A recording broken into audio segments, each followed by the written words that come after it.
For 11 years, Nathan walked into the same coffee shop every morning. Same time, same drink, black coffee, no room. And for 9 of those years, the barista never once learned his name. He'd stand there in a windbreaker with a frayed cuff while the kid at the register looked right through him to the next person in line. Then Nathan sold the small business he'd been building in his garage. Same windbreaker, same coffee, same frayed cuff. And within a month, the barista was writing Nathan on the cup before he asked. The owner came out to shake his hand. Somebody held the door.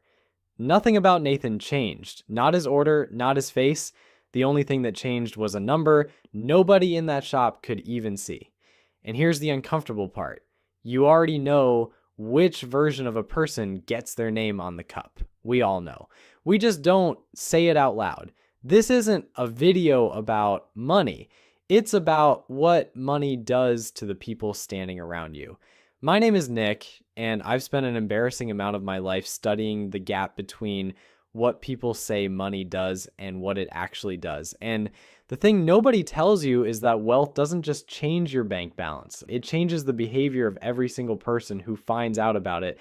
The way they greet you, the way they price you, the way they decide in about 4 seconds whether you're a problem to be managed or a person to be kept happy. So today we're going to climb the entire ladder together, $0 to 25 million.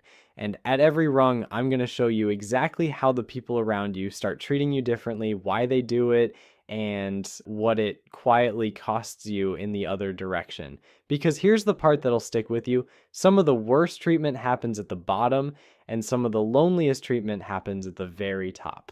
I'm not a financial advisor, and this isn't financial advice. This is just what I've watched happen to people, including a few versions of myself, on the way up and the way down.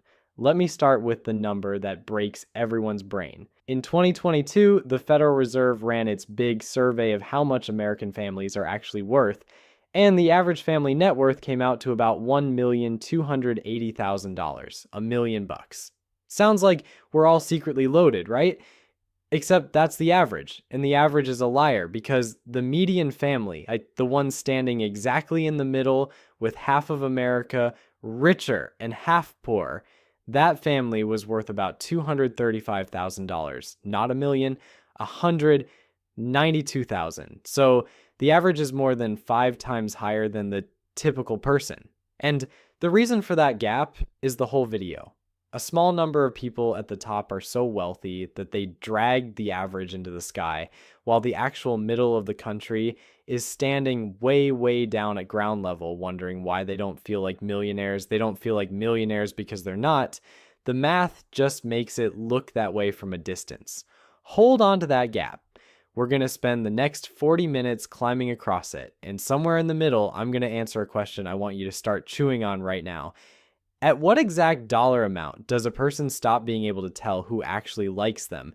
Keep that in the back of your mind. We'll get there. Let's start at the bottom, the real bottom. About 1 in 10 American households has a net worth of 0 or less. Not much, 0 or negative, meaning if you sold everything they own and used it to pay off what they owe, they'd still be in the hole. And here's the first ugly truth of this whole climb.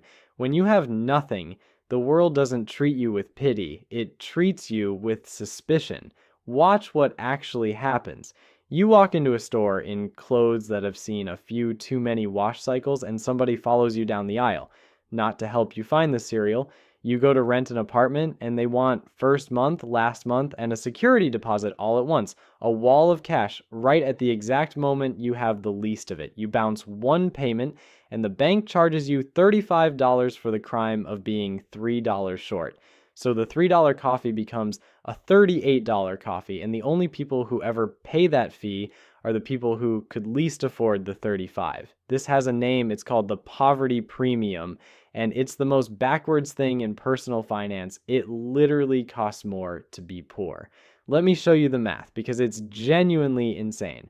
If you've got good credit and a cushion and you need to borrow $500 for a week, you barely pay anything. You put it on a card, you pay it off, the cost is a rounding error. But if you're broke, you don't have the card and you don't have the cushion. So you walk into a payday lender And that payday loan, according to the Consumer Financial Protection Bureau, runs an annual percentage rate of almost 400%. 400. The same act, borrowing $500, is priced completely inversely to how much you need it. The less you have, the more they charge you for the privilege of getting it. It doesn't stop at loans.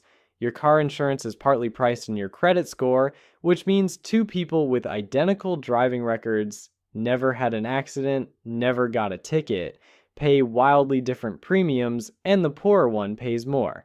Not because they're a worse driver, because they're poor. You can't buy in bulk, so you pay more per roll of toilet paper. You can't afford the good boots, so you buy the cheap ones that fall apart, and you buy them again and again, and over 5 years the cheap boots cost you more than the expensive ones ever would have. There's an old line for this from the writer Terry Pratchett. A rich man buys one $50 pair of boots that lasts 10 years. A poor man buys a $10 pair every single year and his feet are still wet.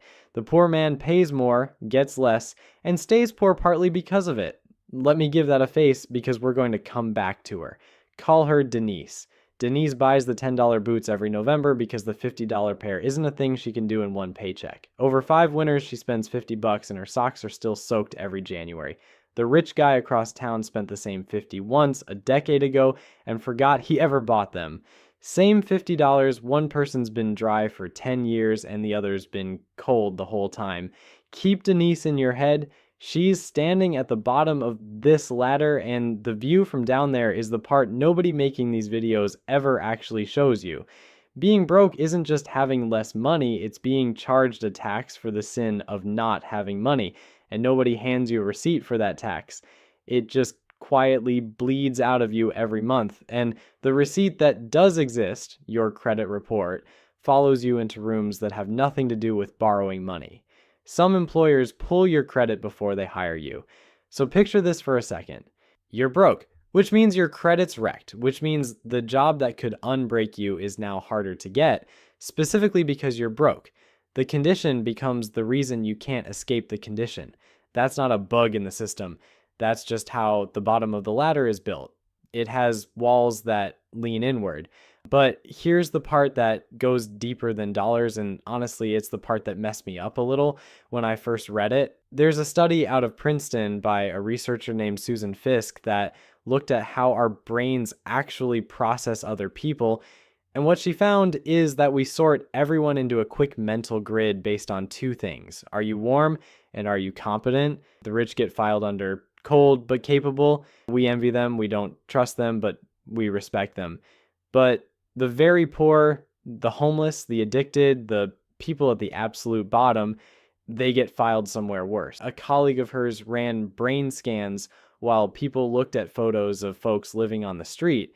And the part of the brain that normally lights up when you look at another human being, the part that says, that's a person, that's someone with an inner life. For a lot of subjects, it didn't fully switch on. Their brains were processing the poorest people less like people and more like objects, like furniture, like a thing on the sidewalk you step around.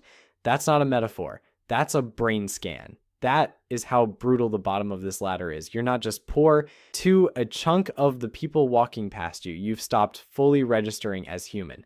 So that's rung 1. Let's climb. Now you've scraped together a little, maybe $10,000 to your name. You're above 0. You've got a small buffer. 1 bad month won't end you anymore. It'll just scare you. And here's what changes about how the world treats you at this level. Almost nothing. But in a specific, interesting way, like at 10 grand, you stop getting the suspicion. Nobody's following you down the cereal aisle anymore. But you also don't get anything. You are, to every institution you interact with, a transaction, not a relationship, a transaction. Think about what that actually means. When you call your bank with a problem, you get the phone tree. Press 1, press 2, hold music. A representative reading from a script who has 0 power to actually fix anything for you. Your flight gets canceled, you're in group 9, and let's be honest, group 9 isn't a boarding group, it's a polite way of telling you the overhead bins are already someone else's problem. You board last, you get the middle seat by the bathroom, and when you ask for help, you get a shrug and a meal voucher for an airport. that has exactly one open pretzel stand. You're not being mistreated exactly. You're just being processed. You're a number in a queue, and the queue does not care about you. And here's the trap of these lower middle rungs. This level feels normal. It feels like just being a regular person in the regular world. You don't notice that you're getting the bare minimum because the bare minimum is all you've ever been shown. You think this is just how banks are, how airlines are, how the world is. It's not. It's just how the world is for people with $10,000. There's a whole other world of treatment running parallel to yours, and you can't see it yet because the door to it is invisible from where you're standing. But there's one more thing about the bottom middle that's worth naming, because it's quietly corrosive. At this level, you're assumed to be a liability until proven otherwise. You return something to a store, and they treat it like you might be running a scam. You dispute a charge, and the burden's on you to prove you're honest. The default assumption pointed at you is suspicion, and you have to spend energy disproving it. Climb high enough, and that assumption flips completely. The wealthy get assumed honest, get the benefit of the doubt by default, get the charge reversed with an apology instead of an interrogation. Same dispute. Opposite starting assumption, you spend the bottom of the ladder proving you're not a problem. You spend the top of it being assumed you never were. Let me show you where that door is. Push up to 50, 80, 100,000 in net worth. Now you're getting close to that median we talked about, the actual middle of the country. You've got some retirement savings, maybe a little equity in something, a real emergency fund, and the way you get treated here is, and I mean this as the compliment the system intends, completely unremarkable. You are the default human. The factory setting, every ad, every store layout, every easy monthly payment of every mortgage product is calibrated for you. You're the bullseye of the entire consumer economy, which sounds nice, and in a lot of ways it is. But understand what the default actually means. It means you're the one they've designed all the friendly little traps for. The store credit card at the register with the instant 10% off, the 0% for 6 months financing on the couch, the lease that lets you drive a nicer car than you could ever buy. None of that exists for the broke guy. He doesn't qualify. And none of it really exists for the rich woman. She doesn't need it. It exists for you. The comfortable middle, because you've got just enough to be worth extracting from, and not quite enough to know better. You're not being hunted at this level. You're being farmed gently, pleasantly, with outstanding customer service and a really nice email newsletter. Nobody farms a field they hate. They keep it watered, they keep it happy, they tell it what a valued field it is right up until harvest, and it is so smooth that most people spend their entire lives here and never once notice the fence around the field. Quick gut check before we keep climbing, because this next jump is where it starts getting weird. So far, we've gone from suspicion to invisibility to being the comfortable default. 3 completely different treatments, and you haven't even cracked $250,000 yet. Now watch what happens the second you do, because right around here, for the first time in your life, an institution is going to start chasing you. $250,000 to $500,000 in net worth with a decent chunk of it in actual investable assets, and something genuinely new happens, something you've literally never experienced before. A bank wants you. This is the rung where it happened to Nathan, by the way. About 6 weeks after the money landed, he got a letter inviting him to become a private client, and a woman the bank had assigned to him called to introduce herself. He told me it was the single strangest phone call of his life, not because of what she said, but because in 11 years of banking there, not one human being had ever called him for any reason that wasn't a problem. Now somebody wanted to buy him lunch. Not your business in the abstract, you. They send a letter or you get a call, and suddenly you're being invited to become a preferred client, a private client.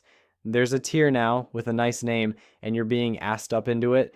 Chase has one of these that kicks in somewhere around $200,000 in deposits and investments. And the moment you cross that line, you get assigned a human being, an actual named person whose literal job is to be nice to you. Feel how strange that is. Your entire life up to this point, you've been the one calling them. waiting on hold for them, pressing 1 for them, and now at $250,000, the relationship flips. They call you by name, they remember your kids, they just wanted to check in. They send a bottle of something around the holidays. You will receive, I promise you, at least one fruit basket. There is no clearer signal in American finance that you have crossed a meaningful threshold than the unsolicited arrival of artisanal pears. Here's what's actually happening under the hood. Somewhere on a spreadsheet at that bank, you crossed a threshold where you stopped being a cost and started being an asset. Below the line, every minute they spend on you loses the money, so they shove you into the phone tree to make you cheaper to serve.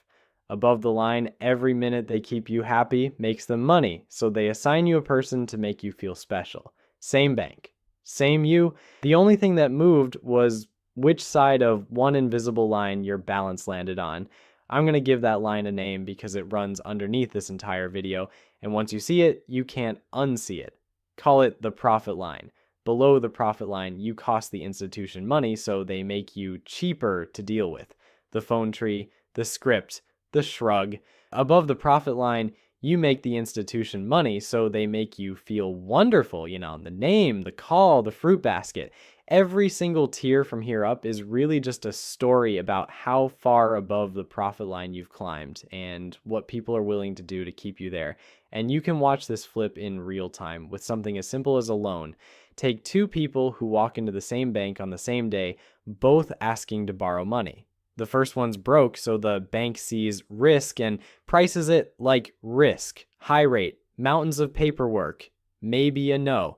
The second one's got $500,000 in assets parked at that bank, so the bank sees a relationship it wants to protect, and suddenly the rate's better, the paperwork's smoother, and there's a friendly person walking it through for them. Same product, same act of borrowing. The person who needs it least gets the best deal, and the person who needs it most gets the worst one. The whole system runs upside down, and it runs upside down on purpose because the bank isn't pricing your need, it's pricing your balance. And here's the seductive part. It works. After a lifetime of being processed, somebody finally remembers your name and offers you a coffee. You'd have to be made of stone not to feel warm about it, but never lose sight of what it is. That warmth has a price tag, and the price tag is your assets sitting at their institution. The friendliness is real, and it is also precisely the value of your account. The second the account leaves, so does the friend. Still, this is the rung where the world stops resisting you and starts pulling you forward, and it only gets stronger from here. $1 million, the millionaire. The word every kid grows up thinking means you've made it. Yachts, helicopters, never working again. Let me ruin it for you gently with one piece of math. $1 million in a retirement account using the standard rule that you can safely pull about 4% of it a year without running out. That's $40,000 a year, 40 grand. That is what $1 million actually buys you as a lifelong income. It's a perfectly fine middle-class salary that happens to arrive without a job attached. It is not a yacht. It is not a helicopter. It's solid. It's secure-ish.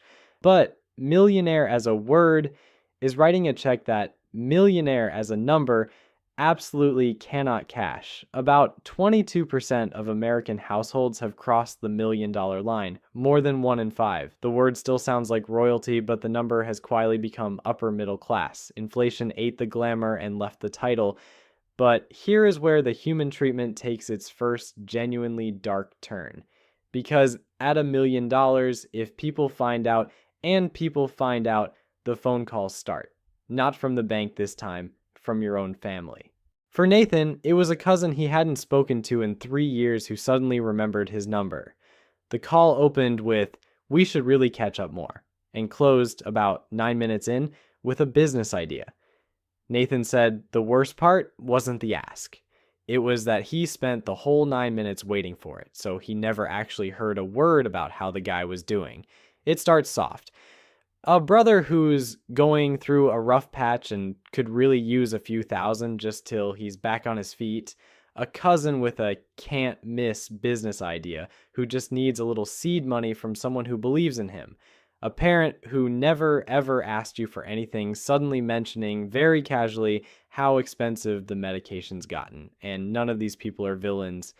I want to be careful here because this is exactly where it would be easy to get cynical and start hating everyone. Don't. Most of them genuinely need help or genuinely love you or both. But something real and uncomfortable has shifted. You used to be their brother, their cousin, their kid. Now you're also quietly a resource, a potential yes. And you can feel the math running behind their eyes during conversations that used to be simple. You start wondering whether the dinner invite is a dinner invite or an ask. You start hearing a second meaning under every "how have you been?" That's the tax nobody warns you about at $1 million. It's not a fee. It's not the poverty premium flipped around. It's subtler and it's worse. It's the slow contamination of your ability to take the people you love at face value. The money didn't make them worse. It just made you unable to be sure. And the really insidious part is how it changes you, not them. Because once you've had one conversation that turned out to be an ask in disguise, you start pre-screening all of them. Your sister calls just to talk, no agenda, nothing.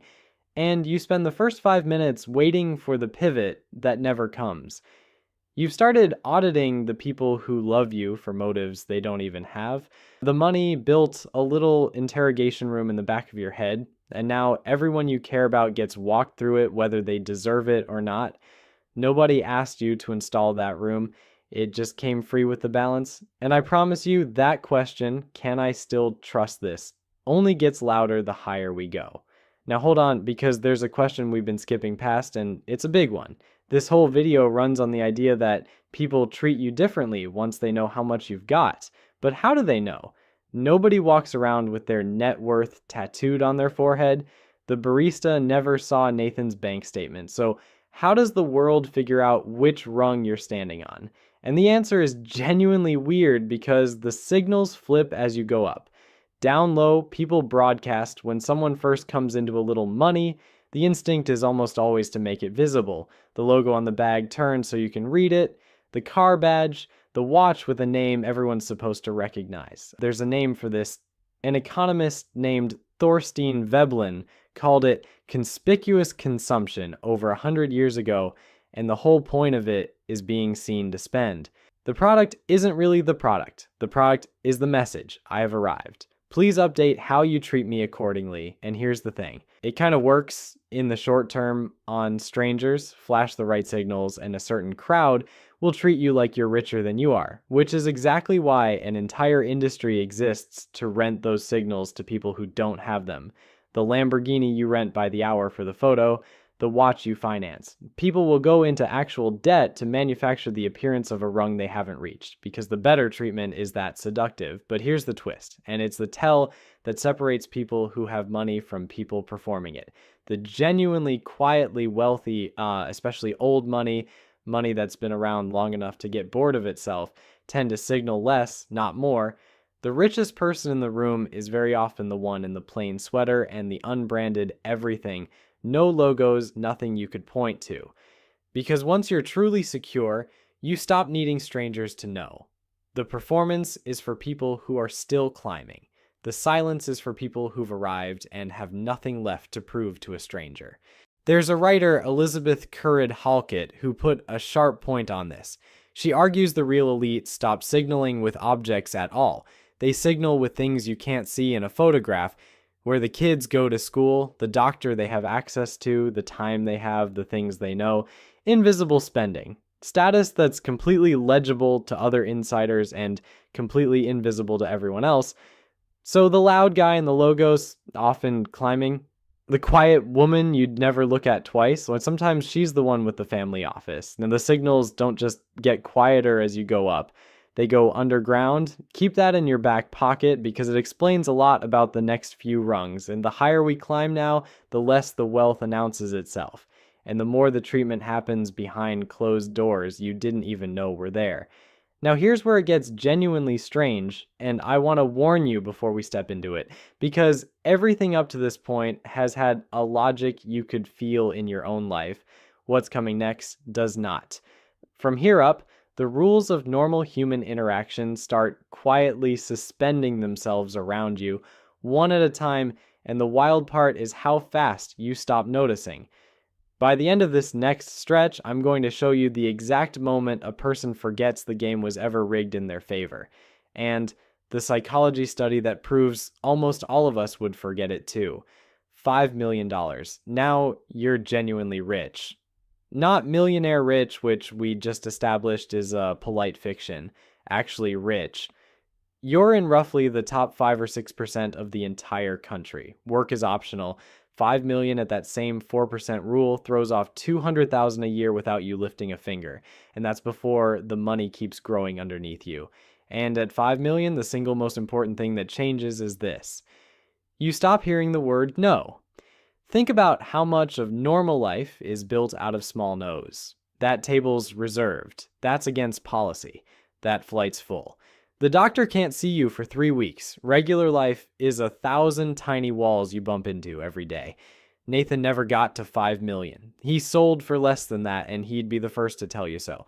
But he watched a guy who did, an old business contact, and the thing he couldn't get over was that this guy genuinely seemed to believe the world had simply gotten more agreeable as he got richer. Not that he was being treated differently, that reality itself had become smoother. At 5 million, the walls start quietly moving out of your way before you even reach them. The restaurant finds a table. The sold out event has a couple of seats nobody mentioned. The policy that's ironclad for everyone else turns out to have an exception with your name on it. You want to see a doctor today? Not in 3 weeks. There's a thing called concierge medicine where for a yearly membership fee, you get a physician's personal cell phone number and same-day appointments. The basic version runs a couple thousand a year. The elite version, with a doctor who has maybe 50 patients total instead of 2,000, can run $50, $60, $80,000 a year. And what you are buying, very literally, is the right to be seen. To skip the waiting room that the rest of the country lives in. Here's the strange psychological thing that happens at this level, and there's real research on it. A Berkeley psychologist named Paul Piff ran a now famous experiment. He sat people down to play Monopoly, but he rigged it. One player got twice the starting money and got to roll 2 dice instead of 1. The game was designed from the first second so that player would win. It wasn't skill, it wasn't strategy, it was the rules handed to them. And here's what Piff watched happen. The rigged player got louder, more aggressive. They started slapping their piece around the board. They literally ate more of the pretzels sitting out on the table. And then, this is the part that gets me, when the game ended and they inevitably won and the researchers asked them why they won, they talked about their strategy, their smart decisions, their skill. They had completely absorbed the idea that they'd earned a game that was rigged in their favor from the start. That's what unbroken deference does to a person over time. When every wall moves out of your way, when every no turns into a yes, it becomes almost impossible to remember that the game is tilted. You start to believe you're just really, really good at walking through doors. You forget someone's holding them open. And I want to give you one concrete picture of what this actually feels like, because you stop hearing no sounds abstract until you've seen it. 2 people try to get a last-minute table at the same booked solid restaurant on the same Friday night. The first one calls, gets told they're full stop, try next month. The second one, who eats there often, tips like the building's on fire, and whose name the manager knows, mentions they're coming in, and somehow a table materializes that the first person was just told did not exist. The table was always there. It was just being held in reserve for the kind of customer the restaurant wanted to keep. That's the whole game at this level, played out 100 times a week across every service you touch. The no was never really a no. It was a no for people who didn't matter enough yet. I'm not telling you that to make you dislike rich people. Most of them are not cackling villains. They're just people standing in a current so steady they've forgotten it's a current at all.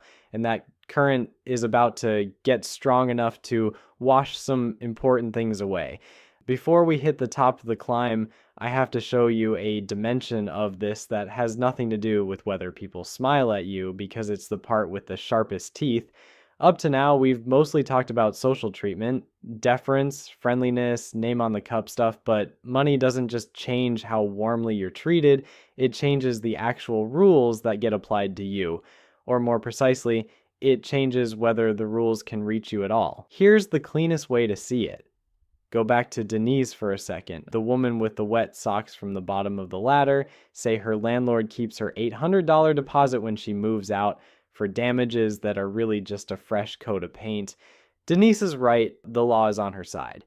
And she will almost certainly never see that money again, because fighting it means time off work she can't take, a small claims process nobody ever explained to her, and going up against a landlord who does this every month and has a guy for it. So she does the math, and the math says swallow it. She eats $800 she is legally owed, because being owed it and being able to collect it are two completely different things when you're broke. That's the pattern, and it's everywhere. The person at the bottom of the ladder technically has the same rights as everyone else. They just can't afford to use them. The system technically offers them justice, the same way a store technically offers a velvet rope to everyone. It's just that the cost of stepping past it is set right at the level they can't pay. Now run the identical dispute for someone at 5 or 10 million. They make one phone call, a lawyer who's on retainer who knows them picks up. The fight that was impossible for the broke person is, for the rich one, a Tuesday errand they delegate and forget about. Same conflict, same facts. One person is steamrolled by it and the other barely notices it happened. The rules on paper are identical for both of them. The ability to actually use those rules is not. And that gap between having a right and being able to afford to exercise it is one of the widest, quietest gaps on this entire ladder. It almost never shows up in the net worth charts, but you feel it the first time you're on the wrong side of it. So the treatment isn't just, are people nicer to me by the time you're up here?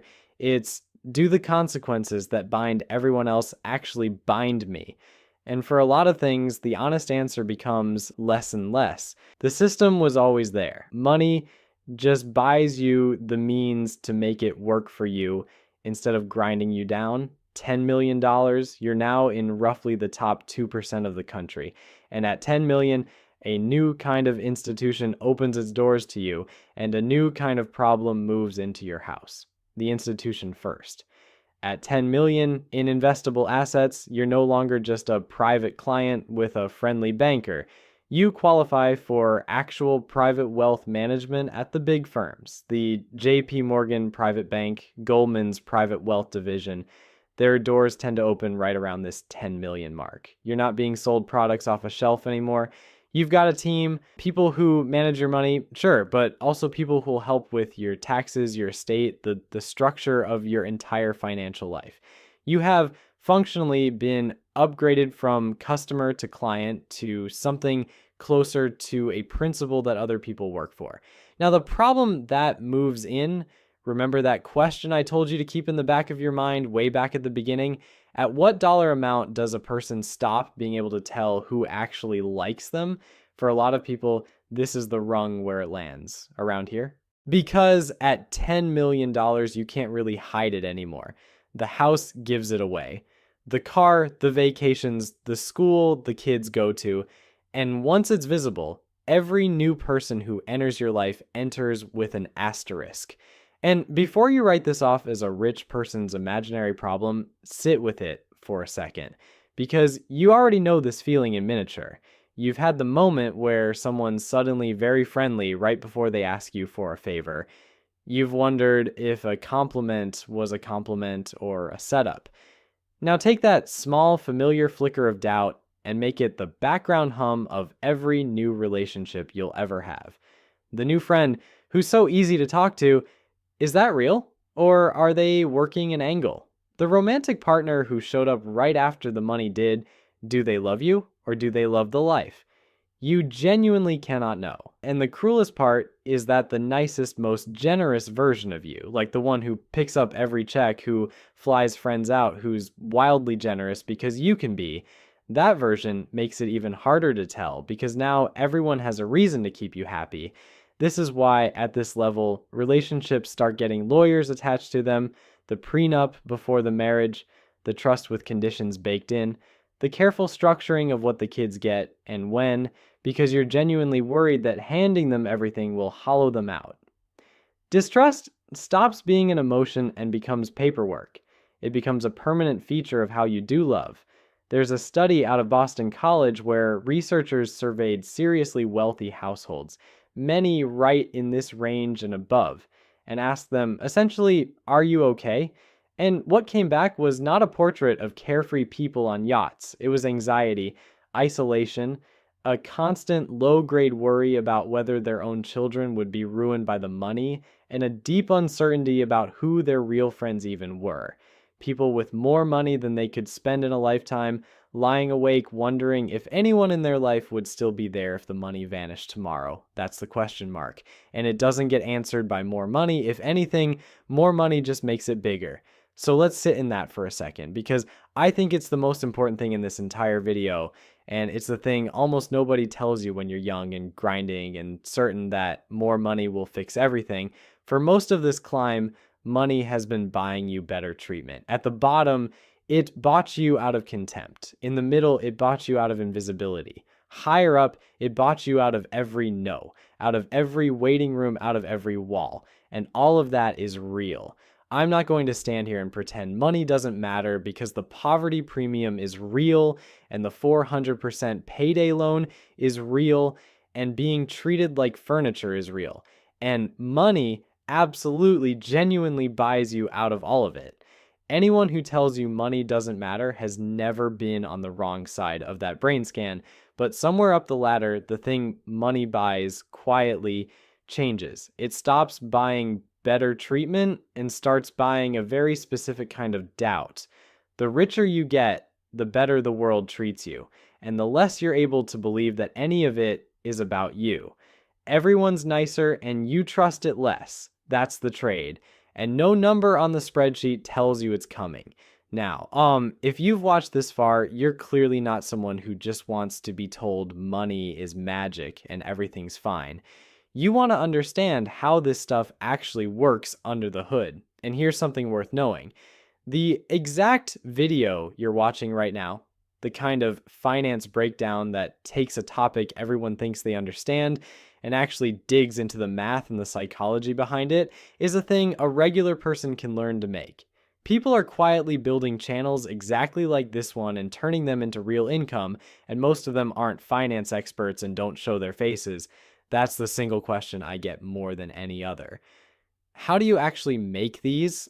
So we built a place to answer it properly, a community where we walk you through the whole thing, how to research a topic like this one, how to write a script that keeps people watching for 50 minutes, how to get a video like this in front of an audience.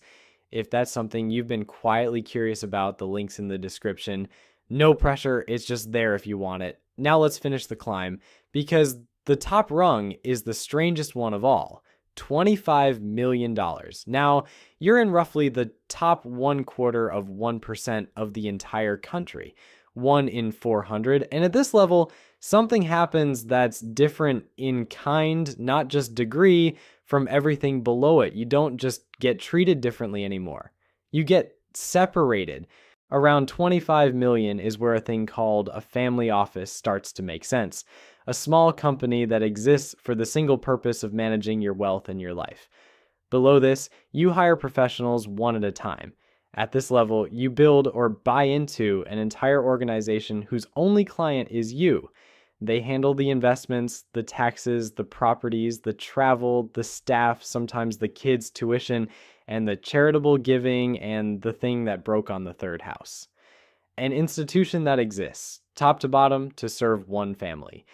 And think about what that does to your actual daily experience of other human beings. The friction of normal life.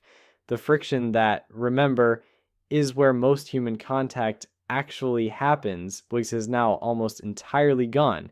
You don't wait in the line, so you don't have the small, dumb conversation with the person in the line. You don't call the bank, so you never deal with the bank. You don't book the flight, fight the traffic, stand at the counter, hold the door, or get the door held. Someone handles it. Someone always handles it. The 1,000 tiny frictions that the broke guy at the bottom got punished for, at the top, they're not punishments anymore. They're just gone, smoothed away by people you pay.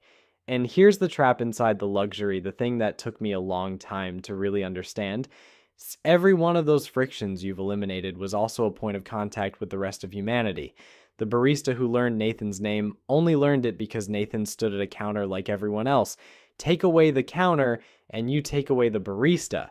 Build a smooth enough life, and you can go a very long time without a single unscripted interaction with someone who isn't, in some way, on your payroll. And it bleeds into the relationships you do have in a way that's almost too subtle to catch. Think about the people physically closest to you at this level, the ones you actually see every day. A lot of them work for you. The person who manages the house, the one who drives, the assistant who knows your schedule better than you do. And these can be genuinely warm relationships, real affection in both directions. I'm not being cynical about that. But there's a permanent asymmetry underneath them that never fully goes away because at the end of the day, you sign their checks. You can never be 100% certain whether the warmth is friendship or professionalism done extremely well, because the two look identical from the outside, and the person being paid has every reason in the world to keep it that way. So even your daily human contact comes with a small, unanswerable question stapled to it. It's the same question mark from $10 million, except now it's moved into your own house and it pours your coffee. And you know a tiny version of this too. Think about the last time you went a whole day dealing only with screens and apps and nobody actually looked at you. Like the self-checkout, the delivery left at the door, the automated everything. That faint, hollow feeling of a frictionless day with no humans in it. Now build an entire life out of that feeling, except gold-plated, and you've got the top of the ladder. That's the strange, quiet loneliness up there. It's not dramatic. Nobody's crying into their champagne. It's just that the world has arranged itself so completely around your comfort that you can lose track of where the genuine human contact even comes from anymore. At the bottom, the world treated you like you weren't fully a person. At the top, the world treats you so carefully that you can start to feel like you're behind glass. Different mechanism, weirdly similar result. So here's the question that's been sitting under this entire video, and there's actually a fascinating little scientific soap opera attached to it. Does climbing this ladder, does all this better treatment actually make people happier? For about a decade, the famous answer was only up to a point. Two researchers, Daniel Kahneman and Angus Deaton, published a study back in 2010 that found people's day-to-day emotional happiness rose with income, but only until somewhere around $75,000 a year, which is about $118,000 in today's money. After that, they found the happiness flatlined. More money kept making people rate their lives as better on paper, but it stopped making their actual days feel any better. That $75,000 number became gospel. You've probably heard it quoted at a party by someone who was very confident about it. Then, in 2021, a researcher named Matthew Killingsworth came along with better tools, like an app that pinged people in real time to ask how they felt right now, and found something different. Happiness kept rising with income. Well past 75 grand, no flat line. The gospel was wrong. So now you've got two famous studies saying opposite things, which in science is basically a bar fight. And here's the part I love.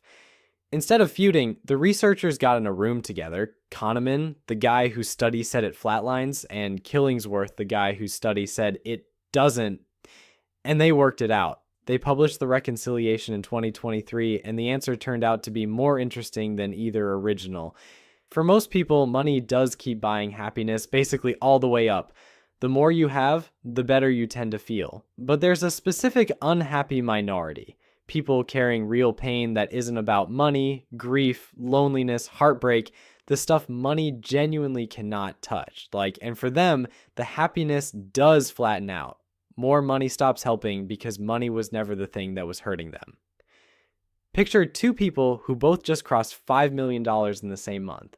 One of them was mostly fine to begin with. good relationships, decent footing. And for that person, the money genuinely does lift things, smooths the edges, opens the days up. The other one is quietly grieving someone, or deeply alone, or carrying something that has no price tag at all. Again, for that second person, the 5 million lands almost silently. They notice the better restaurants and the faster doctors, sure, but the thing actually weighing on them doesn't move an inch because you cannot wire money to the part of a person that's hurting. Same 5 million. Two completely different effects. The money didn't fail. It just was never the right tool for that particular wound, which is, when you actually sit with it, the perfect summary of this entire climb. Money is astonishingly good at fixing the problems that are made of money. The poverty premium, the suspicion, the waiting rooms, the no's. It buys you out of every single one of those. And don't let anyone romanticize being broke by telling you otherwise. But the problems that aren't made of money, whether the people around you are real, whether you're truly known by anyone, whether anyone would still be there if the number went to zero, money doesn't fix those. Past a certain point, it makes them harder to see and harder to solve because it hides them under a very comfortable, very smooth, very lonely pile of other people being nice to you. Which brings us all the way back to Nathan and his coffee. Remember him? Same windbreaker, same frayed cuff, same black coffee, invisible for 9 years, then suddenly known by name the month the money showed up. Here's the thing I didn't tell you at the start. A couple years after the sale, Nathan told me the strangest part wasn't that people started being nice to him. It was that he could no longer fully enjoy it. Because every time the barista smiled and wrote his name on the cup, some small voice in the back of his head asked whether that smile would still be there if the account went back to zero. The thing he'd wanted his whole life to be seen, he finally got it, and the money had quietly poisoned his ability to trust that it was real. He wasn't unhappy exactly, he was just standing on the far side of a piece of glass he hadn't known was there. And think about Denise for a second, all the way back at the bottom, buying her $10 boots in the cold. The distance between Denise and the man behind the glass is the entire ladder we just climbed. But here's the thing that should bother you, the symmetry nobody points out. Denise can't fully trust the world because it keeps taking from her. The deposit, the fees, the 400% loan. Nathan can't fully trust the world because it suddenly wants to give to him. Opposite ends of the profit line, opposite problems, and somehow the same wound. Neither one of them can take the people around them at face value. Money was supposed to be the thing that separated their fates, and in almost every way that shows up on a spreadsheet, it did, but in the one way that doesn't show up anywhere, it left them standing in the exact same place. So let me give you the only takeaway from all of this that I think actually matters. As you climb, and I hope you climb, I want that for you, getting out of the poverty premium and the contempt and the waiting rooms is a genuinely good and worthy thing. Just don't lose track of which kind of treatment you're collecting. There's the kind that's about your account, and there's the kind that's about you. The whole skill of having money, the part nobody teaches, is never confusing one for the other. Keeping a few people in your life who knew you back at the counter before anyone wrote your name on the cup. Because the number changes how the world treats you. We just spent 50 minutes proving that, rung by rung, 0 to 25 million. But it can only change how the world treats you. It was never going to change who's actually there when the lights go out. Like that part, you have to build yourself and you have to build it on the way up because it's almost impossible to build it once you're already behind the glass. If this changed the way you think about money even a little, do me a favor and tell me in the comments where on this ladder you are right now and which rung surprised you most. I read those. And if you want the deeper version of how I research and build videos exactly like this one, you already know where that lives. It's waiting in the description whenever you're ready. I'll see you on the next one.